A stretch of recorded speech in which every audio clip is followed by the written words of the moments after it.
My stepmom spent 20 years calling me the mistake and convincing my dad to erase me from his life. When he passed away, she expected to inherit everything, but I was the only name in the will. Before I made it sound like I was from the Stone Age. When I was 12, she convinced Dad to send me to boarding school. She'd thrive with structure, she told him. What she really meant was she'd thrive without me there. I spent holidays in empty dorms while my brothers posted Instagram stories of family ski trips. Dad would call on Christmas morning, always rushed, always with her voice in the background, reminding him about brunch reservations.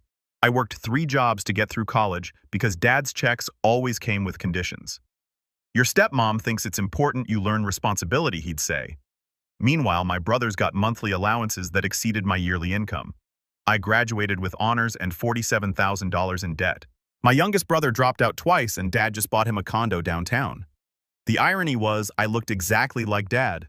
Same dark eyes, same crooked smile, same stubborn jawline. My brothers took after her side blonde and angular, but she spent 2 decades pretending I was the outsider. Dad died suddenly at 68. Heart attack during his morning run. I flew in for the funeral, sat in the back row while she sobbed dramatically in the front. My brothers flanked her like bodyguards. At the reception, she didn't speak to me once. The lawyer called me 3 days later. "We need you at the reading of the will," he said. His tone was weird, almost apologetic. "It's important you're there." I assumed I was getting Dad's old record collection or maybe his watch, something small that wouldn't upset her. The conference room was cold. My stepmom sat at the head of the table in head-to-toe black diamond earrings glittering. My brothers were checking their phones. Bored. They already knew they were splitting everything. Dad had told them so. The lawyer cleared his throat. "This is somewhat unusual," he began. He looked directly at me. "Your father established a trust 8 months ago. The estate, including the house, the business holdings, and all liquid assets go entirely to his daughter Bryn." I'd never heard my name sound so loud. My stepmom's head snapped up. "What?" "There are provisions for the boys," the lawyer continued. "College funds that have already been distributed, but the bulk of the estate, approximately $4.7 million, goes to Bryn along with full ownership of the company." The room erupted. My stepmom was screaming about mistakes, about lawyers being incompetent, about Dad not being in his right mind. My brothers were demanding to see the documents, and I just sat there frozen while the lawyer slid a sealed envelope across the table to me. "Your father left this for you," he said quietly, "to be opened privately." I waited until I was back in my hotel room. Inside was a letter in Dad's handwriting and a USB drive. The letter was short. "You were never the mistake I was. I let her make you feel unwanted in your own home. I let her poison your brothers against you. This doesn't fix what I did, but it's the only thing I have left to give. The USB contains everything you need. Trust no one, especially her."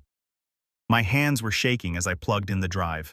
It contained years of financial records, emails, and video files. The first video was dated 6 months before Dad died. His face filled the screen. "If you're watching this, I'm already gone," he said. "And you need to know the truth about what she did." I clicked on the next file, and that's when I realized the inheritance was the least of it. The second video started with Dad sitting in what looked like his office at home. He looked thinner than I remembered his face drawn. The timestamp read 2:47 a.m. "I need to start from the beginning," he said, glancing at something off camera. "Before I married her, before you were sent away, before everything fell apart." He took a deep breath. "Your mother and I divorced when you were 3. You know that part. What you don't know is why. I had an affair. A stupid, selfish affair that destroyed my marriage to the only woman I ever truly loved. Your mother found out when she was pregnant with you. She stayed until you were born. Tried to make it work for another 3 years, then couldn't do it anymore. I don't blame her. I blamed myself." His hands were clasped so tightly his knuckles were white. "I met your stepmom 6 months after the divorce was finalized. She worked at the firm that handled our separation. She was attentive, sympathetic. She listened to all my regrets about losing your mother, how I wished I could fix things, how guilty I felt about you growing up in a broken home." He paused, jaw clenching. "I found out 2 years ago that she orchestrated the entire thing. The affair that ended my marriage, she set it up. The woman I cheated with was her college roommate. They planned it together. My laptop screen blurred. I had to pause the video. The affair that destroyed my parents' marriage was engineered by the woman who raised me to feel like garbage. I sat there numb before forcing myself to continue. I found emails between them. Dad continued. Going back 26 years. Your stepmom saw me at a firm event. I was a junior partner then, but she did her research. She knew I was married, knew about your mother's family money, knew I was being groomed to take over the company, and she wanted in. He pulled out a folder. Her roommate Colette was hired to work at my firm as a temp. She pursued me aggressively.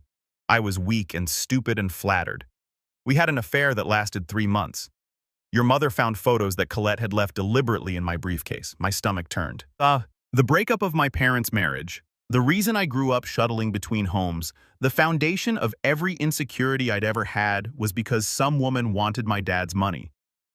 After your mother left, your stepmom showed up at my door with a casserole, said she'd heard through the office gossip. She was just being a good colleague, a friend. Within 6 months, we were dating. Within a year, engaged. He rubbed his face. She moved fast. Got pregnant with your brother almost immediately after the wedding, then pregnant again 14 months later. By the time I realized something was off, we had 2 kids, and she'd positioned herself as the perfect wife, PTA president, charity board member, the whole act. But she hated you, Bryn. From the moment we got married, she made that clear when we were alone. You reminded her that I'd loved someone before her, that there was a time when I belonged to another woman. She couldn't stand it. The boarding school? The holidays spent alone, the constant criticism. I should have protected you. I should have seen what was happening, but I was a coward. I told myself you were resilient, that the distance was good for you, that she'd warm up eventually. His voice cracked. She was stealing from me the entire time. Small amounts at first from the business accounts, then larger sums, once she figured out I wasn't paying attention. She has a gambling problem, a serious one. I didn't find out until 18 months ago when a casino in Atlantic City contacted me about a $340,000 line of credit she'd opened using our joint assets as collateral. I sat up straighter. I hired a forensic accountant, quiet, private, someone she'd never know about. Turns out she'd been siphoning money for over a decade. Business accounts, personal savings, investment portfolios, sometimes $5,000 here, sometimes $50,000 there. She'd forged my signature on loans, taken out credit cards in the company name, even sold some of my mother's jewelry and pocketed the cash. The screen showed Dad pulling out a thick stack of papers. Total estimated theft over 15 years, $2.3 million, not including the losses from her gambling. That's separate. My head spun. No wonder Dad had been so stingy with my college money. He probably didn't have it. When I confronted her, she didn't deny it. She laughed, said I owed her for marrying down, for raising another woman's daughter, for giving me 2 sons who'd carry on the family name. She said if I divorced her, she'd take me for everything I had left, and she'd make sure everyone knew I was a deadbeat father who abandoned you. He leaned closer to the camera. That's when I started planning. I sold off assets quietly, restructured the business, set up the trust in your name only. I made sure everything was ironclad. She can't touch it. The boys got their college funds. That's it. Everything else is yours. But here's what you really need to know. His expression darkened. 3 weeks before I died, I told her I wanted a divorce. I'd finally found my spine. I told her I had evidence of the theft, that I'd go to the police if she didn't leave quietly. He glanced away. She said I'd regret it, that I wouldn't live to see the divorce finalized. The video cut off. I sat frozen. The next file was titled, Insurance Investigation. My finger hovered over the trackpad. Part of me didn't want to know. The other part needed to know everything. I opened it. It was a report from a private investigator dated 3 weeks before Dad's death. The summary page made my blood run cold. Subject has made multiple internet searches on undetectable poisons, heart attack medications, and life insurance payout timelines. Subject was observed meeting with an individual identified as Dr. Philip Chen, a physician who lost his medical license in 2019 for prescription fraud. Subject exchanged cash for unknown items. Recommend immediate action. Dad had known. He'd known she was planning something and he documented it, but he died anyway. I clicked on the next video. Dad's face appeared, but this time he looked scared. If you're seeing this after my death and it's ruled natural causes, it wasn't. Look at the autopsy report. Check my medical records. I had perfect heart health. I was running marathons. There's no history of heart disease in my family. He was breathing hard. She's going to kill me. I know it. I can feel it. I've started documenting everything. What I eat, where I go, every pill I take. It's all in the spreadsheet labeled medical log on this drive. If something happens, you'll know. The video ended. I was shaking so badly I could barely control the mouse. I found the medical log. It was meticulous. Every meal, every medication, every symptom logged with timestamps. The entry stopped the morning he died. The final entry read 7:14 a.m., took usual vitamins, felt dizzy, heart racing. This isn't right. I needed to see the autopsy report. I clicked through folders frantically until I found it. The cause of death was listed as cardiac arrhythmia, natural causes. No toxicology screen had been performed because there was no suspicion of foul play. He'd been cremated 2 days after his death. My stepmom had pushed for it, saying Dad wouldn't want people gawking at his body. The evidence was ash. My phone rang. It was the lawyer. Miss Bryn, I'm sorry to call so late, but there's something else you should know. Your stepmother is contesting the will. She's filed an emergency motion claiming your father was mentally incapacitated when he made the trust. Can she do that? She's going to try. The hearing is in 4 days. You'll need to be there. After we hung up, I opened my laptop again. There was one more folder I hadn't looked at yet. It was labeled for when she tries to fight. Inside were more emails. These were between my stepmom and her lawyer from 6 months ago before Dad even died. They discussed strategies for contesting his will, claiming diminished capacity, arguing undue influence. She'd been planning this for months. One email made me want to scream. Don't worry, her lawyer had written. Once he's gone, we'll have the daughter declared unfit. She's unstable. No relationship with the family. Hasn't been involved in his life for years. The judge will give it all to you and the boys. They'd been planning to steal my inheritance before I even knew I was getting one.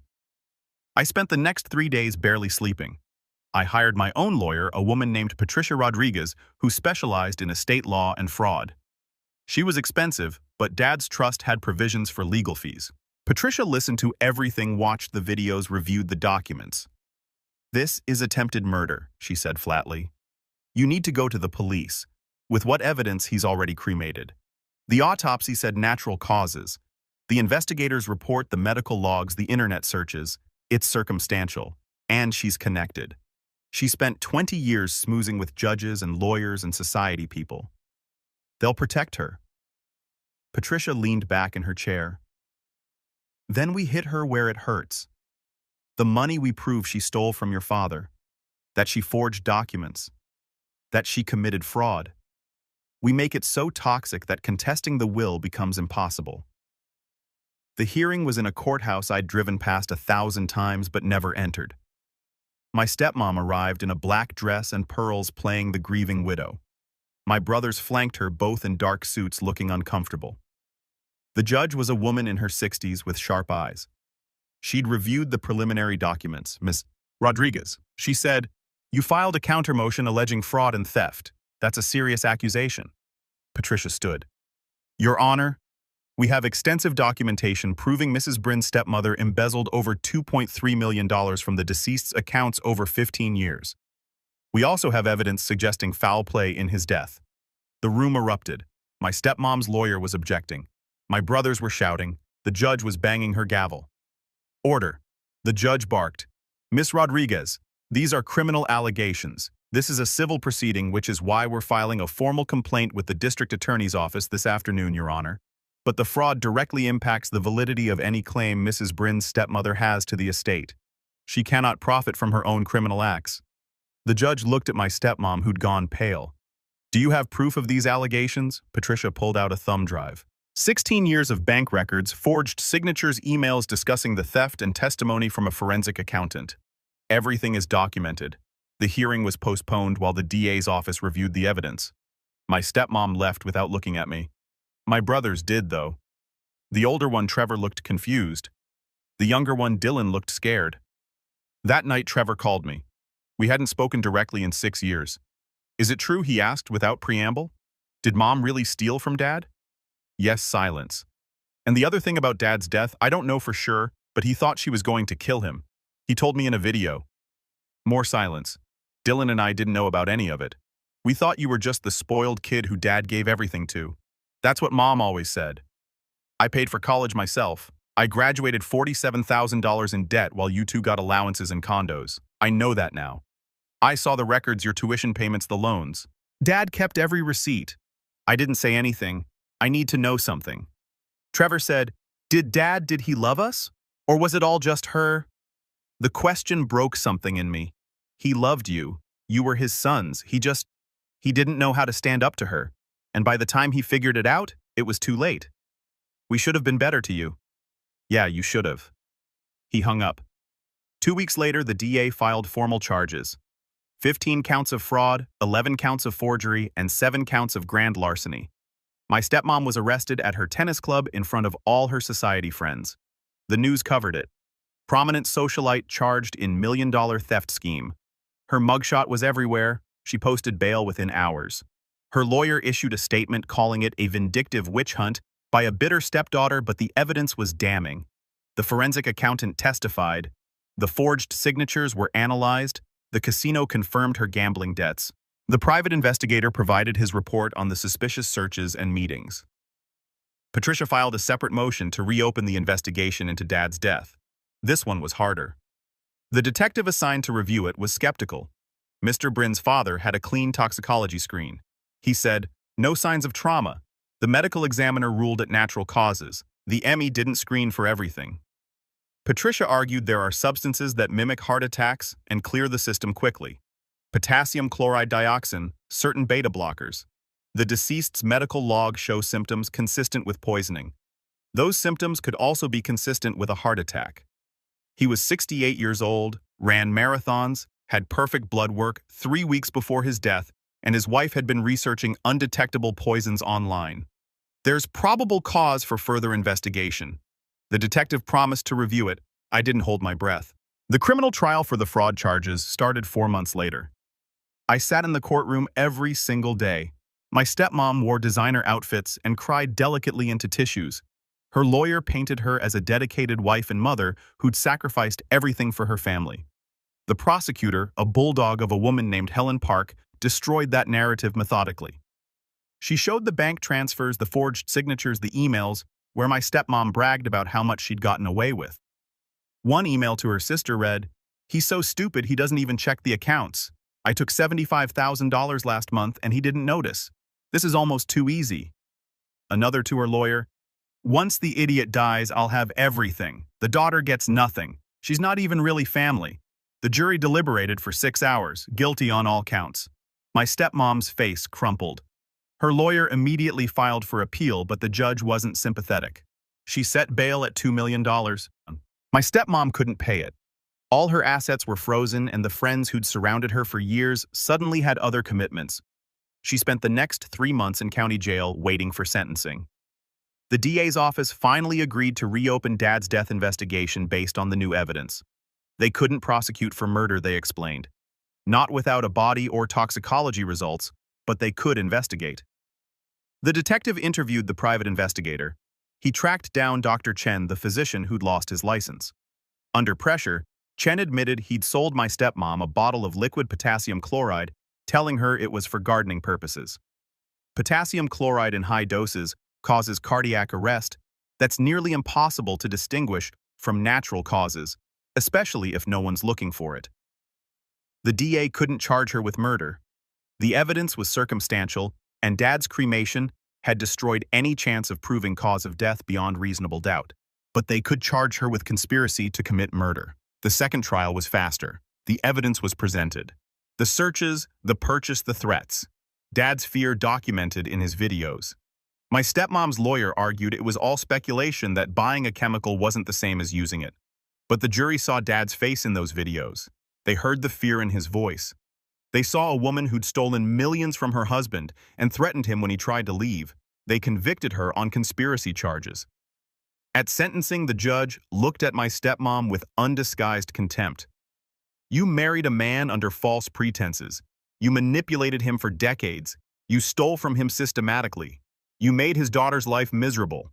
And when he finally found the courage to stand up to you, you plotted his death. My stepmom's lawyer started to object, but the judge held up her hand. Even if we can't prove you administered the substance that killed him, the evidence is clear you intended to. You researched methods, you acquired the means, you threatened him directly. She adjusted her glasses. For the fraud charges, I'm sentencing you to 12 years. For the conspiracy charges, an additional 15 years, to be served consecutively. You'll be eligible for parole in 22 years. My stepmom was 54. She'd be 76 before she could even apply for parole. She was led away in handcuffs, finally silent. Trevor and Dylan testified at the trial. They'd cooperated with the investigation, turning over their own communications with their mother.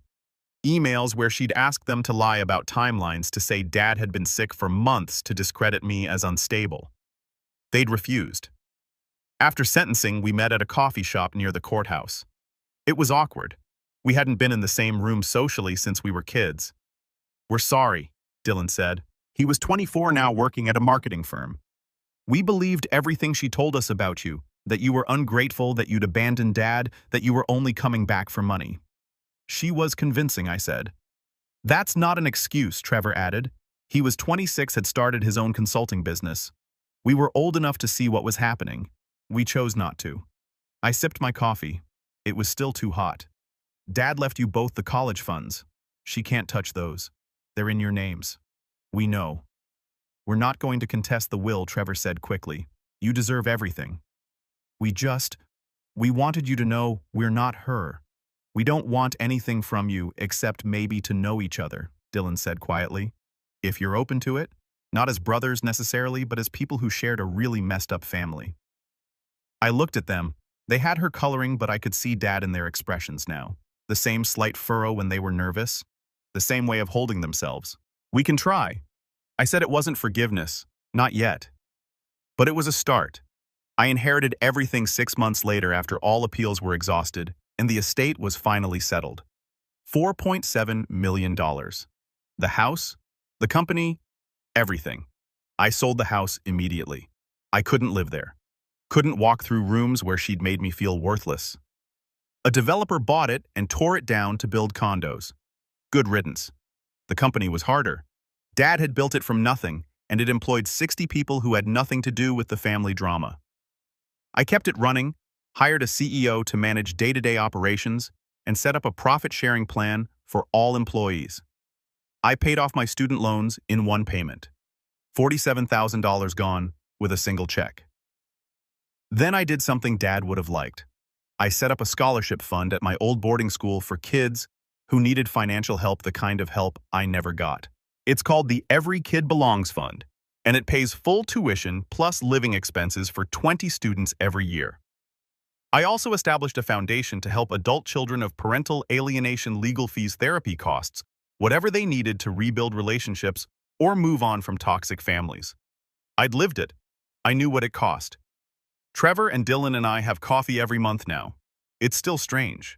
We're learning each other as adults, trying to separate who we actually are from who we were trained to be. Dylan's engaged to a guy named Omar who's a social worker. Trevor's dating but says he's not ready for commitment after watching what marriage did to our family. I get that. I'm in therapy twice a week. Working through 2 decades of being told I didn't matter, that I was a burden, that I was the mistake that ruined everything. Some days I believe her voice instead of my own. Those days are hard, but I have Dad's videos. I watch them when I need to remember that I wasn't crazy, wasn't wrong, wasn't the problem. "You were never the mistake," he says in the last video he made, recorded 3 days before he died. "You were the best thing I ever did. I just didn't fight hard enough to prove it to you. I'm sorry, Bryn. I'm so sorry." He's crying in that video. So am I every time I watch it. A year after the sentencing, I got a letter from my stepmom. She'd written it from prison. Her handwriting was shaky, unrecognizable from the perfect script she'd used for Christmas cards and party invitations. "I'm not writing to apologize. It began because I don't think sorry means anything at this point. I'm writing because I need you to understand why."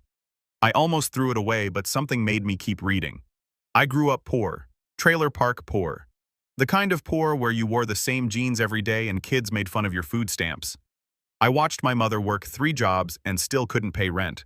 I promised myself I'd never live like that. Never be that desperate. When I saw your father, I saw a way out. He was kind, successful, stable, everything I'd never had. And I took it. I orchestrated it. I don't regret that part. But somewhere along the way, it stopped being about security and became about control, about winning. You were evidence that I wasn't his first choice, that he'd loved someone before me. I couldn't stand it. Your brothers were mine. The house was mine. The social status was mine. But you were a reminder that I'd built my life on a lie, that I was the second wife, the replacement, the one he'd settled for. So I made you feel how I felt growing up.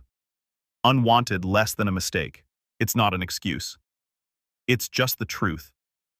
I stole the money because I was terrified. Terrified he'd leave. Terrified I'd end up back where I started. The gambling was the only time I felt in control. Even when I was losing, I was the one making the choice. And your father's death.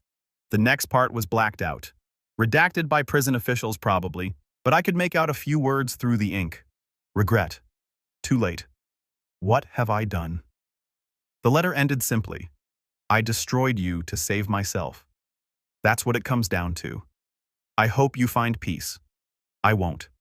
I burned the letter in my fireplace that night. Watched her words curl and blacken and turn to ash just like Dad's body. She'd wanted me to understand her. Maybe I did, but understanding doesn't mean forgiveness.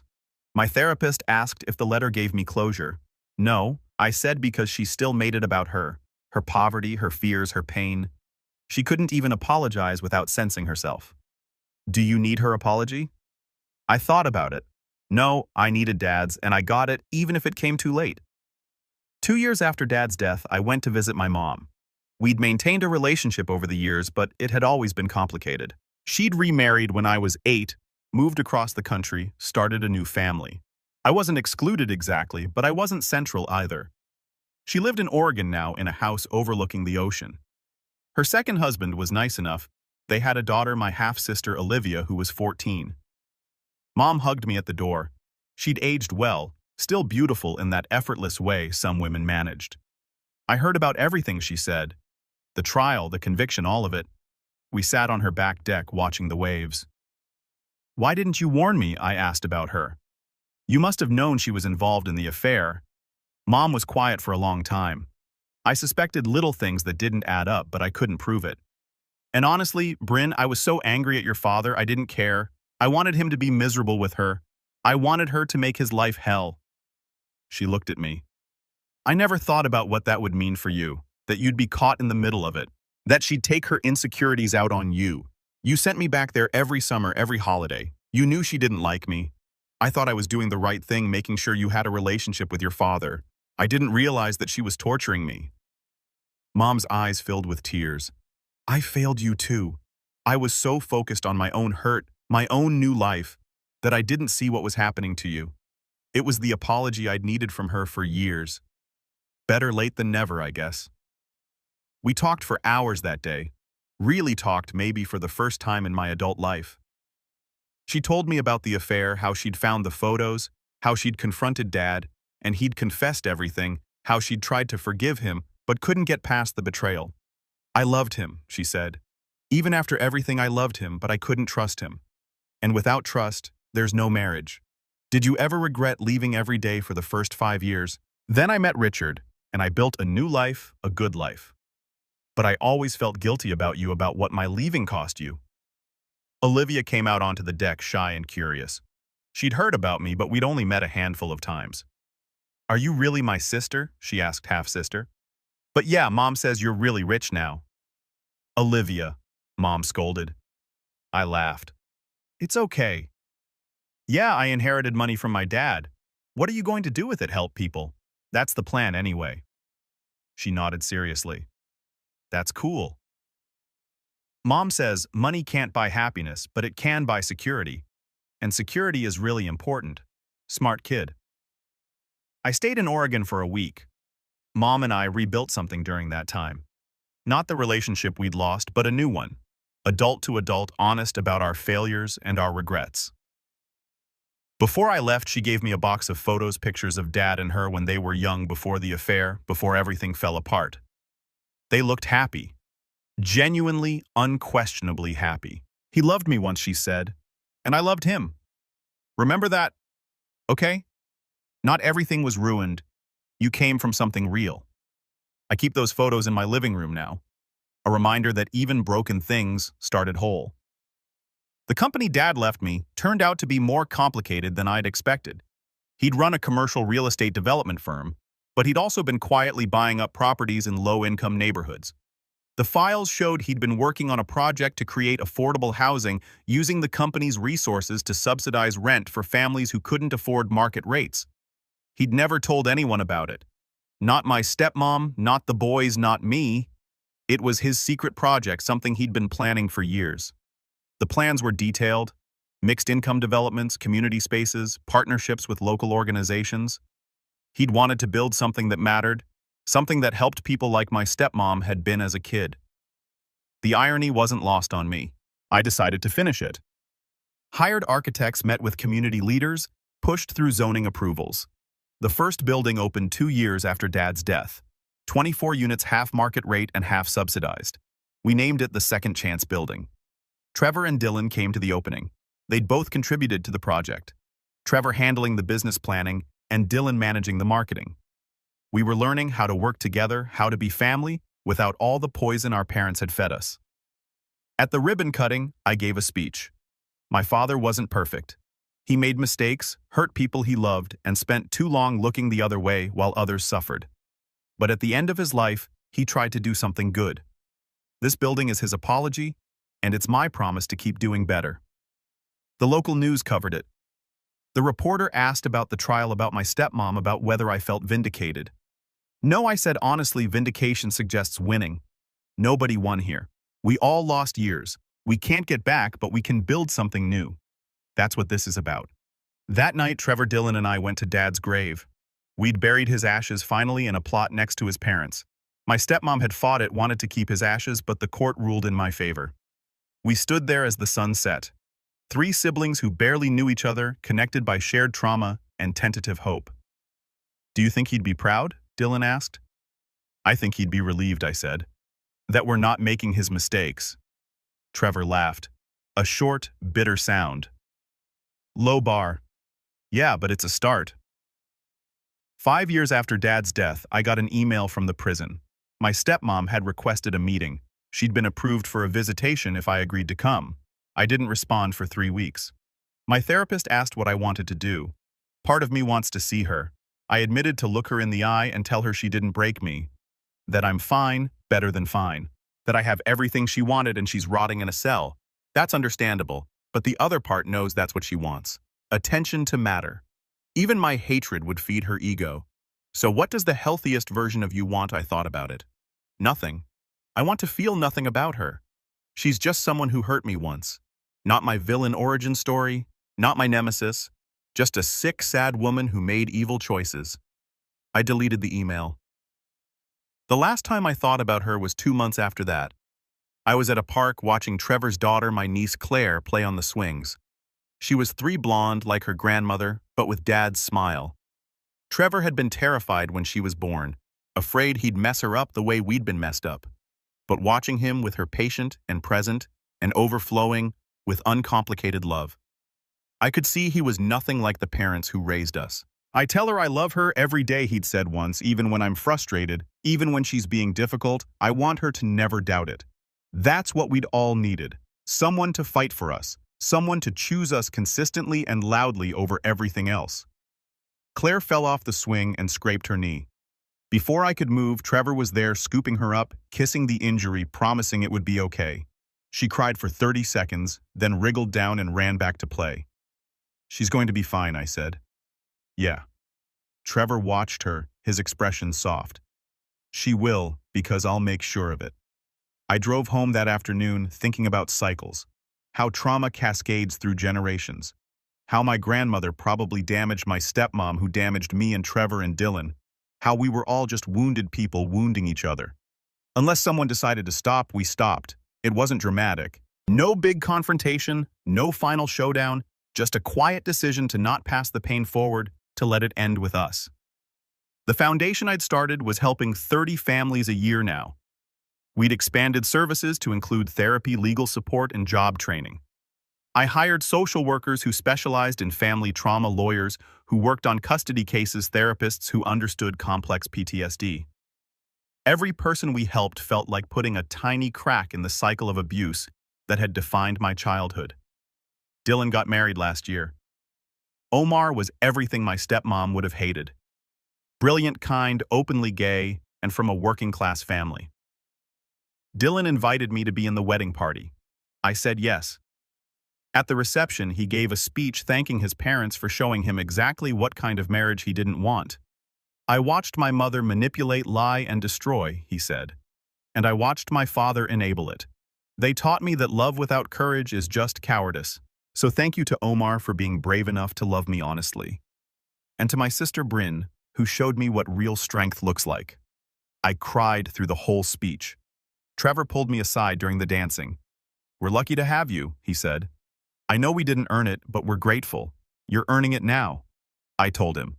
That's what matters. The scholarship fund sent its first recipients to college this year. 20 kids who'd grown up in boarding schools, foster care, or broken homes. Kids who'd been told they were problems, mistakes, burdens. I met them all at an orientation dinner. They were bright, damaged, hopeful, cynical. They reminded me of myself at 18. One girl, Tasha, approached me after. She'd grown up in foster care, bounced between 12 homes before aging out of the system at 18. "Why are you doing this?" she asked. "You don't know us." "Because someone should have done it for me," I said, "and they didn't. So now I'm doing it for you. Do you want us to be grateful? I want you to be successful." Grateful is optional. She studied me for a long moment. "My caseworker said you had a messed up family too, that you get it. I get it. Does it ever stop hurting?" I could have lied, given her some inspirational speech about healing and time and resilience. Instead, I told her the truth. Sometimes for longer and longer periods, and then something will remind you and it'll hurt again. But the hurt gets smaller, less sharp. You learn to carry it instead of letting it carry you. She nodded. That's what I figured. But the good news is, you get to build whatever life you want now. No one else's expectations, no one else's failures, just yours. That's terrifying.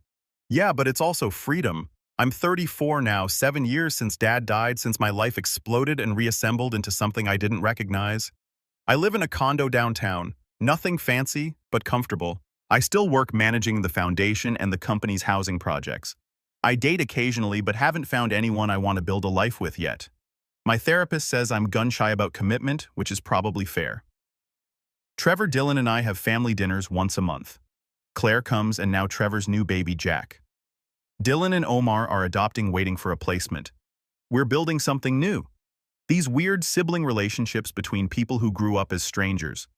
We don't talk about our stepmom much. She's just a fact of our past, like having had chickenpox or learning to ride a bike. Sometimes Dylan will mention getting a letter from her and burning it. Trevor once admitted he still has nightmares where she's standing in his house smiling that cold smile. I don't dream about her anymore. Last month I visited Dad's grave again. It was his birthday. He would have been 75. I brought flowers, sat on the grass, and talked to him like he could hear me. I paid off another round of scholarships. I said 40 kids this year. The foundation is growing. Trevor's doing really well with his business. Dylan's happy, like genuinely happy. And I'm okay. Most days, I'm actually okay. The wind rustled the trees. I'm still angry at you sometimes, for not protecting me, for being weak, for letting her win for so long, but I'm also grateful you did one hard thing at the end. You gave me the truth and the means to do something with it. And I traced his name on the headstone.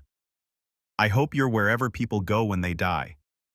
I hope you found Mom, and you're both young again before everything went wrong.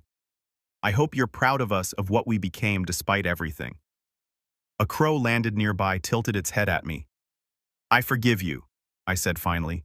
Not because you earned it, but because carrying the anger was making me tired. I sat there for another hour, just being quiet, being still. When I left, I felt lighter. Not fixed, but less heavy. The thing about trauma is it never completely disappears. It's always there. A scar that aches when it rains. but scars are proof you survived.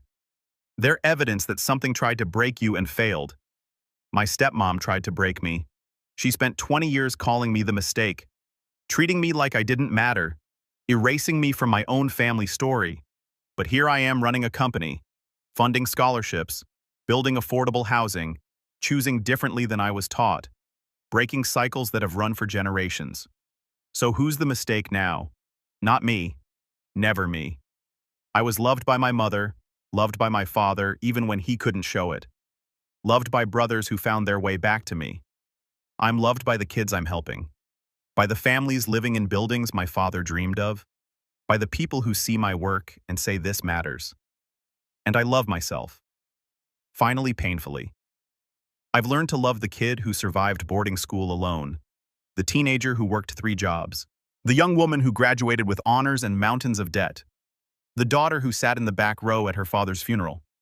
I'm not the mistake, I'm the triumph. My stepmom is spending 27 years in prison, which means she'll die there probably. She's been denied parole twice already. Too manipulative. The board said no remorse, no rehabilitation. Trevor told me she still writes letters to him, to Dylan, to her old friends, blaming me for destroying the family, claiming she's innocent, insisting dad was mentally ill, and I took advantage. No one responds.